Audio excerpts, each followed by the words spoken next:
asalaamaaleykum mbokku téléspectateur Infos Rewmi asalaamaaleykum mbokku internautes yi ñu wéyande ak yéen rek ci seen i programme d'actualité ginnaaw bi nga xamante ni ki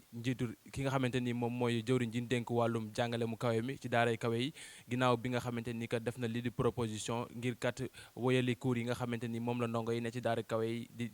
sàkku ngir kat ñu woyali cours yooyu à distance ñi nga xamante ni ñoo fare foofu ca ki nga xamante ni mooy nekk université bu Cheikh Anta Diop bu Dakar ñoom kat dañoo ndéggandiku li nga xamante ni moom mooy décision bi nga xamante ni ministre bi jël na ko tey nag ñu toog kenn ki nga xamante ni nee naa leen moom moo nekk président amicalu fac lettre di Steven Dame Sène boot ñëpp ñi nga xamante ni ñoo université yi nekk ci fac lettre bi ginnaaw loolu ñu bàyyi ko rek mu nuyoog mbokku téléspectateurs yi ñu xuus jëmale ci moom ci laaj yi Steven ñu bàyyi la nga nuyoo. asalaamaaleykum mbokki téléspectateurs yi ñu leen di nuyu aussi di leen ndokkeel ci pandémie bi nga xam ne mu ngi traversé le pays ñu ñaan yàlla aussi mu jógee fii et que aussi ñu suivre les recommandations yi nga xam ne nos personnels de santé ñu ngi koy joxe. Steven ci coronavirus boobu sax di pandémie bi nekk Covid 19 moom moo tax xëy na fii di université bi tey seeni cours daal di ndëggandiku ba tax na yéen ñi nga xamante ni yéen a nekk ci fac lettre bi rawatina yow mi nga xamante ni yaa leen jiite di président bi nga bañ lu nu mel ginnaaw bi nga xamante ni li nga xamante ni étudiants yi jóge nañ ci université bi dem seeni dëkk ministre bi bëgg a woyali cours def ko à distance ana nan nga gisee jàngat boobu. bon jàngat boobu noonu ni ñu koy gisee dañ koy xool ci ñaari angle. Premièrement dañ koy xawat ci angle concertation bi nga xam ne aussi wax nañ ko autorité bi amul habitude di ko def à chaque fois que dafay bëgg a jël des décisions imposer ko les étudiants te étudiants yi tamit xam nañ leen ne boo leen bëggee forcer dara du ñu nangu d'autant plus que am nañ ñoom aussi seen ay propositions. beneen angle bi ñu koy xoolee tamit mooy que dañuy xool parce que Sénégal dafa nekk dëkk boo xam ne ñun ñëpp xam nañ ni mu demee donc les réalités socio-économiques ne sont pas comment dirais-je effectives parce que ba ñu mën a tëb voilà comme ça nii rek yow un bon matin ñu ne non dañuy def des cours à distance donc loolu aussi ñun bu ñu ko xoolee xam nañ ne peut-être loolu projet bu baax la mais nekkul loo xam ne tey par exemple suñu réalité réalité dëkk mën na def loolu noonu daar. la moo tax ngeen foog ne mbir mi de mënut a am jamono ju ñu toll nii. voilà li tax ñu xool ne mënul am parce que ñun nekkuñu tey man mën naa def cours en ligne mais damay bàyyi xel sama moroomu ndongo yi nga xam ne tey dañoo nekk ci localité yu sori. yoo xam ne tey fi ñu toll dañuy am problème pour am interaction entre avec seen professeur et que tey soo xoolee ñun ñu bañ loolu noonu parce que interaction entre professeur ci cours à distance dafa am ay normes yu koy définir non seulement le professeur ne peut pas parler avec plus de 100 étudiants tey bu ñu ñëwee fac de lettres nga xam ne ndongo yi fi nekk ëpp nañ plus de 35 000 étudiants donc amphithéâtre boo dem lu mu ndaw am na lu am ëpp wala tolloog 1000 étudiants donc dañoo gis ne interaction boobu noonu mënul am mooy premier dispositif bi nga xam ne tey loolu mënul nekk. Deuxièmement ñu bàyyi xel encore une fois tey inégalité yi nga xam ne tey par exemple bugguñu politique bi engagé ko parce que tey suñu gisee ne tey ñun def nañ benn questionnaire boo xam ne en ligne la nga xam ne ci domaine boobu noonu la xool ndax étudiants yi am nañ capacité intellectuelle mën a dem ci réseaux sociaux yi wala internet di ko surfer wala genre yooyu noonu bi ñu ko defee au bout de 15 jours nous nous sommes rendu compte que moins de 33 000 étudiants ñu ram rek ñoo amoon accès ci questionnaire bi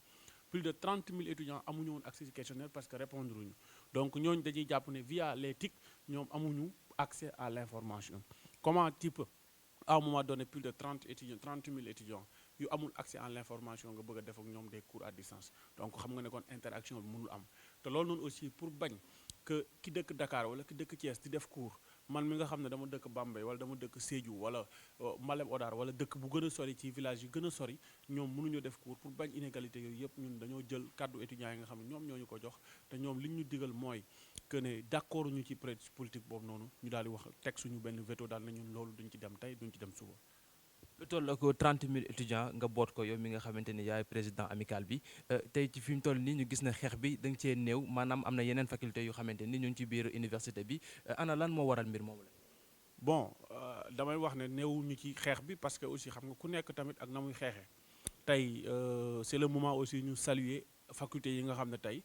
commencé nañ engagé combat bi que ça soit fac de droit gis nañ seen communiqué gis nañ également l'université de Ziguinchor rejoindre nañ le combat gis nañ seen communiqué gis nañ tamit jox jéego yi nga xam ne lu mel ni fac de sciences wala FASEG ñu ngi nekk di ko def donc kon ñu ngi dans le cadre d'une coordination boo xam ne étudiants ICAT yépp la regroupé kon ñu ngi waxtaan ak ñoom ça veut dire ku ci nekk nag sa réalité faculté yow yaa ko xam yow yaa xam li tax par exemple sa modalité de lutte yaa xool na nga koy définir mais wéetuñu ci combat bi parce que ñoom ñëpp ñoo ngi ci combat bi c'est le moment parce que foofu noonu boo gisee ñoom wéetuñu ci combat parce que dafa am ay université dafa nekk di traverser ay crise yu gën a metti lii nii ak parce que tey tardé wuñu tey neexul ba neexul mais tardé wuñu suñu ay cours am na département yoo xam ne fii si fac de lettres pare nañ seen premier semestre am na ñoo xam ne examen rek ñoo leen dese donc ministre bi tey ñun li tax ñu wax loolu noonu parce que dafa am ay questions yu gën a urgent yoo xam ne ñoo ngi fi tey mënoo ne tey modèle bi ñu bëgg a demee nii dañ ko bëgg a copier ci université virtuelle et je le rappelle cette politique là c'était prévu pour 2022 pour l'ICAT horizon 2022 ça veut dire que à partir de 2022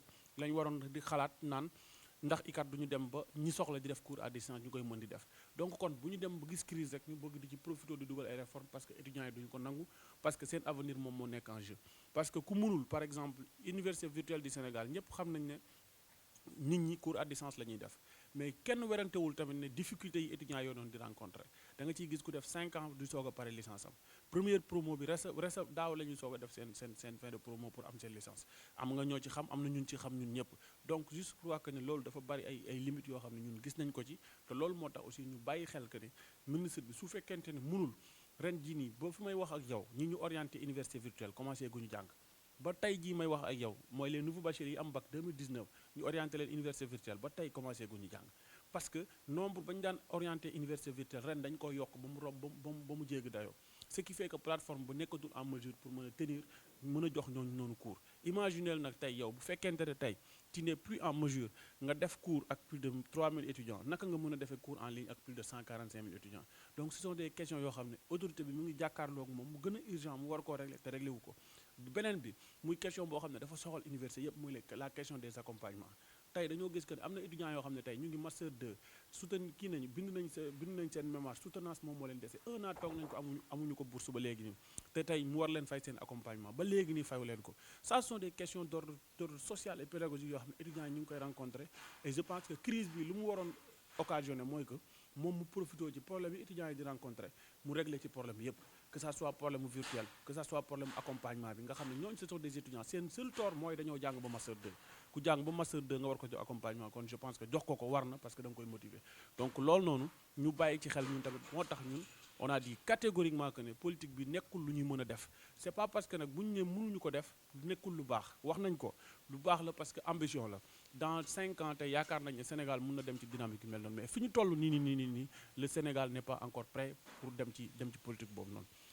voilà. tey Covid bi tax tey secteur yu bari tey mu laal leen rawatina secteur éducatif te fi mu toll nii li des ci année bi mën na bareewul tey ndax foogu leen ne li nga xamante ni moom mooy section unique mun ngeen ci delluwaat wala lii di année blanche. voilà je pense que tey Covid bi que question wu année blanche ak yooyu noonu je pense que nit ñi il faut que ñu bàyyi xel leen année blanche li koy occasionné yombul tey kon na nit ñi yëpp bàyyi xel que ne am na par exemple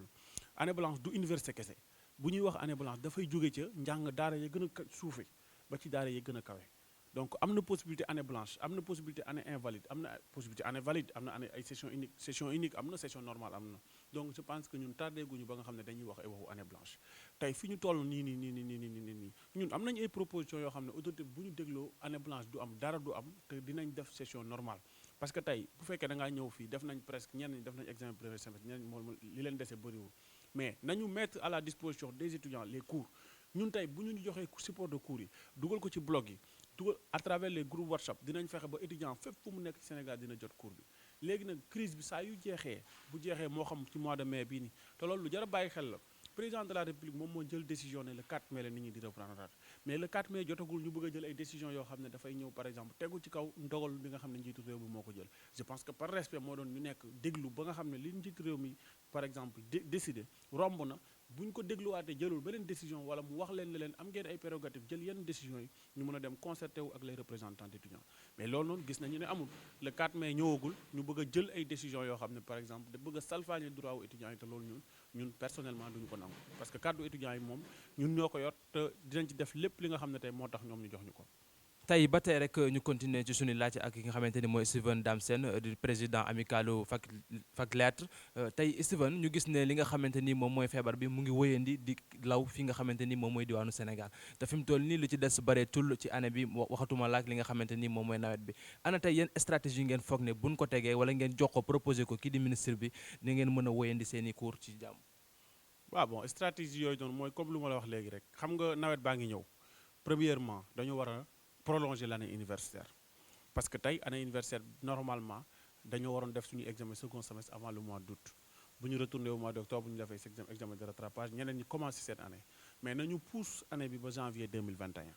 léegi nag lii war a tax tey par exemple jàngoro bi mën a jeex ci dëkk bi parce que bu jàngoro ci jeexul ci dëkk bi kenn du wax waxum cours balaa nit ñi di wax waxum naam da nga faa nekk kon am na situation yoo xam ne tey li gën a urgence mooy que li gën a urgent mooy que ñu discuter ak am na étudiants yoo xam ne tey par exemple ñu ngi jël ay volonté yu baax nekk ci seen ay localité di ko def di def ay kii parce que tey mën naa citer étudiant bu nekk fii ci fac bi Amadou Faye avec 100 étudiants volontaires mu ngi def benn travail bu important mën naa citer tamit ay étudiants yoo xam ne tey ñu ngi au niveau de Bambey wala yeneen localité lu ci mel ni ay ñoom Bernard ay ñoom Batal ñu ngi def ay réalisation yoo xam ne di dem di jël distribuer ay masques wala yooyu noonu loolu étudiants yi ñoom tamit dañoo bokk ci combat bi loolu moom moo tax tamit ñun ñuy lancer un appel mooy que li gën a urgent jamono ji tey ji ni tey li gën a la gën a urgent mooy que tey ñëpp soobu ci combat bi ñu gën a conscientiser nit ñi ba nga xam ne li di transmission communautaire nga xam ne mu ngi gën a law ci biir dëkk bi ñu jeexal ko ndax jàngoro ji mën a jeex parce que tant que jàngoro ji jeexul kenn du fi wax waxum sauver année waxum nu ñu dunde la ñuy wax waxum ni ñu dunde jooju ba tax na ne étudiants yi bari seen bourse yi nga xamante ni moom leen di état bi jox ci bari ci la ñuy yor ni nga xamante ni moom mooy seen waa kër te fi mu toll nii gis nañ ne confinement bi ginnaaw ni mu demee couvre-feu bi instant bi mu toll nii mënoo jóge sax ci dëkk dem ci beneen dëkk ngir ñoom si seen fayeku wàllum bourse gis nañ lu ci bari ci yenn gab yi lan daan dem pour retirer seen i bourse léegi fi mu toll nii ñu ngi ci yenn dëkk yi te yenn dëkk yi amul loolu ana yenn te yenn saafara ngeen gis ci mbir moomu.